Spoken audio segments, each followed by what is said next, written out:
IFB top load washing machine 751M S2S જે પાછળની તરફ કંટ્રોલિંગ પેનલ આવી રહી છે, જેમાં પ્રોગ્રામિંગ ઇન્ટરફેસ જે છે આ રીતનું રહેશે. જેમાં જ્યારે તમે પાવર ઓન કરો છો ત્યારે મિક્સ ડેઇલીમાં AI ઓપ્શન આવે છે, કોટન વૂલમાં AI ઓપ્શન આપે છે, એક્સપ્રેસ વોશ જે છે જે ઓછા કપડાં મેલા હોય અથવા 2 થી 3 જોડી જ કપડાં તમારે ઝડપથી વોશ કરવા માટે તો તેનો પ્રોગ્રામિંગ આપેલો છે, ડેલિકેટેડ ક્લોથ માટેનો પ્રોગ્રામ આપેલો છે, સ્ટેન્ડ ફાઇટર મોડ જે છે જે વોર્મ શોક સાથેનો પ્રોગ્રામિંગ આવે છે, જે 44 પ્રકારના ડાઘ કાઢવા માટે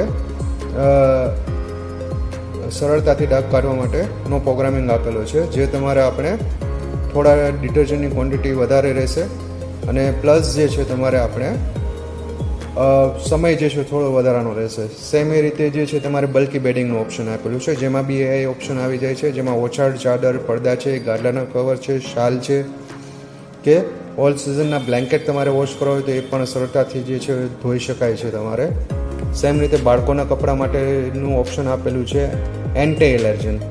હવે તમે જોશો તો mix daily, cotton, bulky bedding, baby wear and anti એલર્જનના આ બધા પ્રોગ્રામની અંદર AI ઓપ્શન આપેલું છે કે જેમાં તમારે મશીન જાતે જે છે કપડાનો વેઇટ, સમય અને પાણી આ બંનેની જે મશીન જાતે નક્કી કરે છે, જેથી તમારું 25% પાણીની બચત અને 30% જે છે તમારે સમયની બચત થાય છે.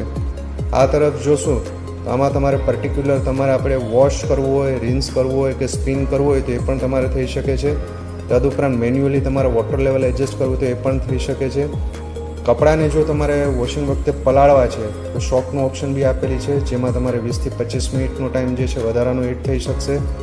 તદુપરાંત જે છે ડીલે ટાઈમ બી ઓપ્શન આપેલું છે, જે 1 કલાકથી લઈને 24 કલાક સુધીનો ટાઈમ તમે એડજસ્ટ કરી શકો છો. તદુપરાંત જે છે પ્રી ક્લીન ઓપ્શન બી મળી જાય છે અને સ્ટીમ ઓપ્શન મળે છે.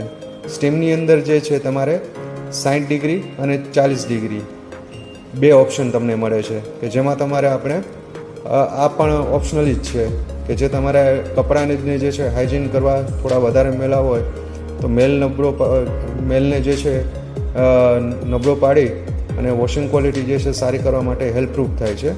આનો પણ તમે જે છે આપણે ઉપયોગ કરી શકો છો. આ રીતે જે છે તમે સરળતાથી જે છે મશીનને ઉપયોગ કરી શકશો તમે. Thank you.